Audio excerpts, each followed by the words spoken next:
You just knocked out the first week of training camp or the new program, the start of your season, whatever the case is, right? That first week, it's usually a test. You're coming in with those high expectations, but then the reality hits. It's a little harder than you thought. It didn't go quite as planned. That perfect plan that we had didn't happen. That's doubt.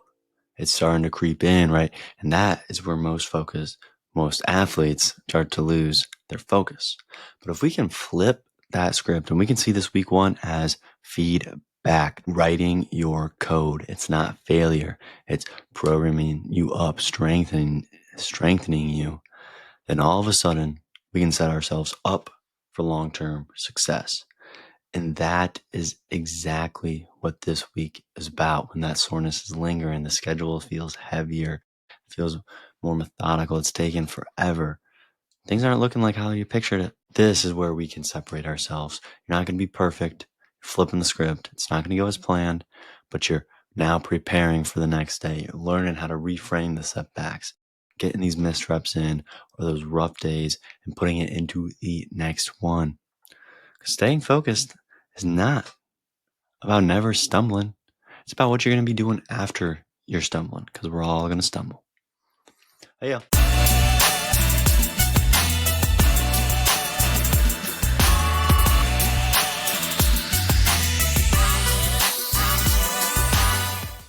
Welcome to the Mental Performance Playbook, where we are breaking down elite mental strategies and delivering them into actionable exercises that we can apply immediately. My name is Gabe Rummel, mental performance coach, founder of The Athlete's Health, and creator of its Phrenomic Gym, where we are training your mind just like we train your body. Now, each week, we focus on a mental performance theme of the week that is going to help you equip the athlete, the coach, the parent with these practical tools to build stronger focus, resilience, confidence, you name it, so we can level up our game. And this week's theme is all about staying focused, especially after this first week, and how we can really flip that script when things do not go as planned. So without further ado, let's dive deep into flipping the script after this first week and staying focused. Exercise 1, I got the feedback flip for us. And this is because week 1 is not going to be perfect. It's collecting data. You're not failing, you're gathering that feedback. And that might be even harder than just failing off the gate and saying, no, you're off the team. Because now you're understanding why exactly you're in that position.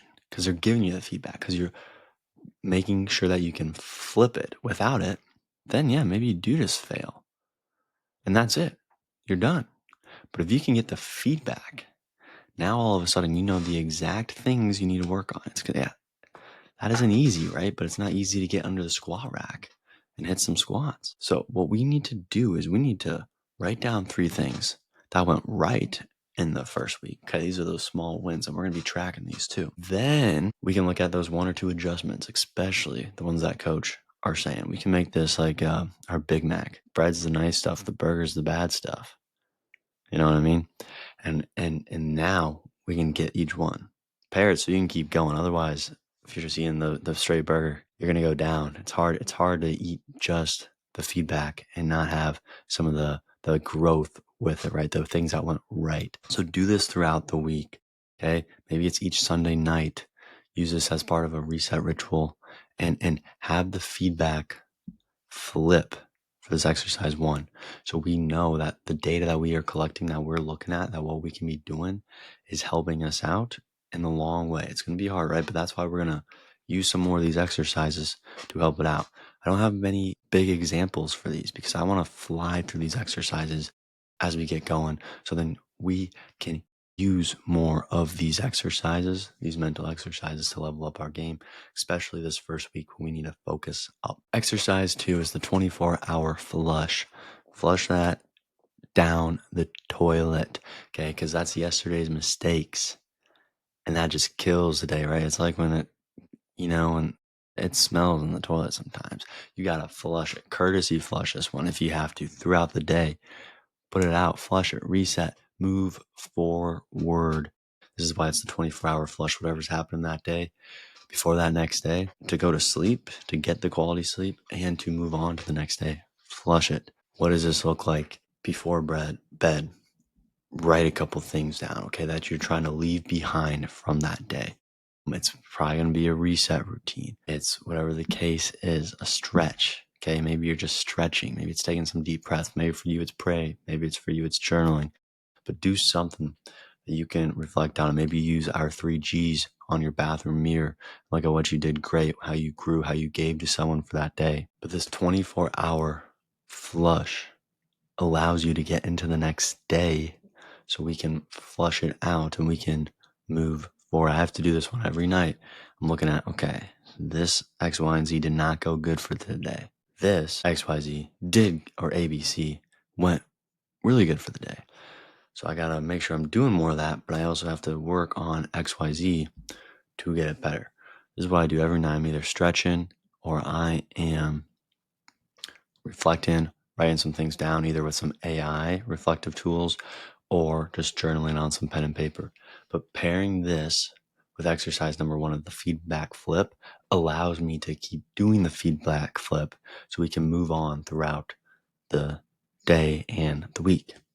That ties us to exercise number 3 of we have to have our controllable compass because things are always going to be feeling messy. We have to focus on the controllable pieces. And I know kind of on social media now, this is just thrown around there. But this is why I call it a controllable compass. Because there's going to be things that try and throw us off, right? Some of these fields are going to be messing up our compass. This is when we really have to look at what are the pieces we can control. If a rainstorm's coming, have no control over it. Just have to do what you have to do. I love getting advice from other people because it really makes me reflect. One way to do this, if we want a way to think about using this controllable compass more, is to just draw a circle on paper. Draw a circle. And inside are the controllables. Your effort, your attitude, your preparation, all things are things you can actually control. Outside of them are things that you cannot control: the weather, the refs, the coaches, your spot, because that goes back into, okay, your preparation, your effort. That's the controllable part, but the actual spot is not. So before practice, as now we are having practices every day, right?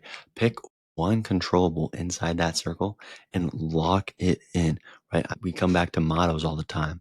Use your motto day in, day out, good times, bad times, anytime in between. Maybe this controllable compass and the specific controllable is your motto for that day. And it's what you're saying all the time to yourself so you can keep it going. And then at the end of practice, come back to our 24-hour flush it.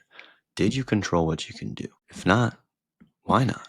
Flush it. Use the previous exercises, right? Feedback flip, 24-hour flush, and tie it with the controllable compass to make sure the days tick by and you keep going to that true north, we're tying it all together, making sure that when things are feeling messy, we know exactly what to do, what we're going to be using to keep going through it. Otherwise, we're going to be stuck in that rut and we're either going to lose focus, not want to do it anymore, or just feel bad and not want to do it anymore. And if we need more metrics, things to track, data, this comes to our exercise number 4.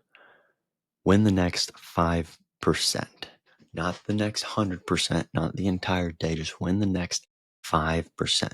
Because while we have our mountain goal at the Athlete's Health, we do also have our stepping stone goals. And this comes from those big goals can feel overwhelming, especially after week 1. And if things didn't go as well because you set your goals for the start of the season and it wasn't going as good, it might feel a little overwhelming. So we need these micro wins to keep that momentum alive, to keep it moving forward so we can see that percentage is compounding. And this looks like breaking your weekly goal into 5% wins. So instead of running that perfect mile pace, or instead of having the perfect game or practice where you get the most stats, just try and hit 80% of your targets. So don't even strive for the full 100. Break it down to the 80% of the targets. And from there, look at the individual 5%. So that's going to be, 16 different times.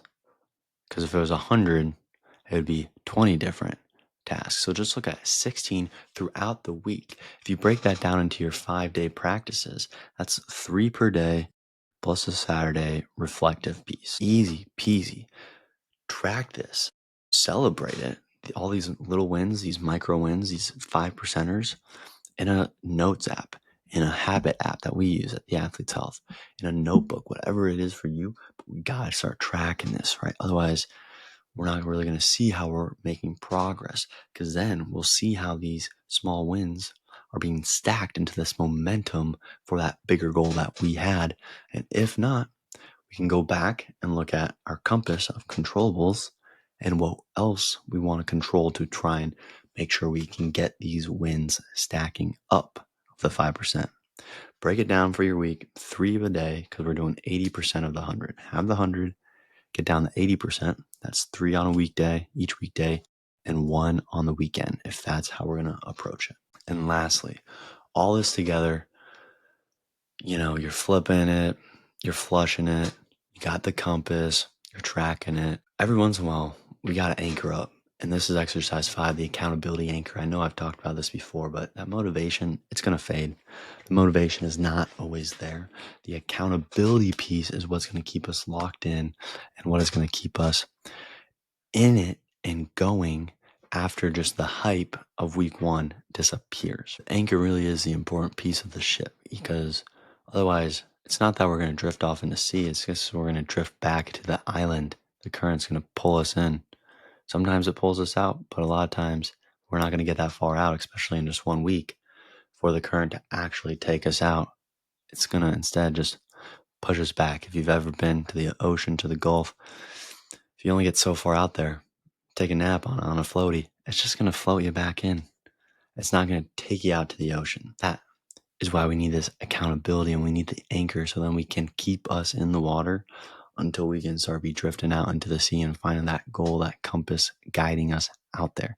It's going to be a teammate. It's going to be a coach. It's going to be a parent. It's going to be someone to keep you anchored. Okay. Good times and bad. Keep you not too high, keep you not too low. Someone I was just working with, their motto was stay level. It keeps you in the wave, keeps you level. Maybe you're going to share their 1 weekly focus, your 1 weekly goal with them. You're going to walk them through. Maybe it's a coach, right? Maybe it's your mental training coach, whatever the case is. But check in daily, weekly, daily, ideally. Okay, it doesn't take a lot of time. That's why we use an app. It's short, it's simple, it's consistent. See it every time. You hold me accountable. We hold you accountable. Get the accountability anchor to hold us in to work through all of these exercises and keep that focus going throughout the week. I want to recap these 5 exercises. I know the podcast through time has evolved some. I think this is where it's more so going to go. Just dropping the exercises in throughout what you can do this week for that theme and to level up that specific focus. And this seems is focus. So we had that feedback flip for number 1. Got to turn the week into data. It's not defeat. Flip it, right? It's not failure unless we just stop. We have to learn from it and move forward from it. That's why it's the flip. Number 2 is the 24-hour flush. Reset these daily. Flush it out. Maybe it's stretching at night, journaling, reflecting, whatever the case is. Get it out so we can go to bed and leave that mistake behind and attack the next day. Controllables compass, guide the way here. Focus on the things that are actually controllable. Always come back to that too. The mind's going to stem out. The thoughts are going to stem out into processes that we cannot control, and we have to come back with the compass to only the things that we can control. And by doing that, we can break out the main goal and everything else that we've covered here into just the smallest piece of the 5%. Compound this 3 a day, 5 days a week, 1 extra reflecting, and all of a sudden you're crushing it by 80% of that 100% mountain goal. And lastly, the accountability partner. Through all in all this, we're going to go out just a little bit, especially this last week. You go out just a little bit, but you start to float back in unless you have the accountability anchor to anchor you in until we get really going through that season and get the momentum. And when we don't have the momentum, to keep us out there in that ocean fighting for that end.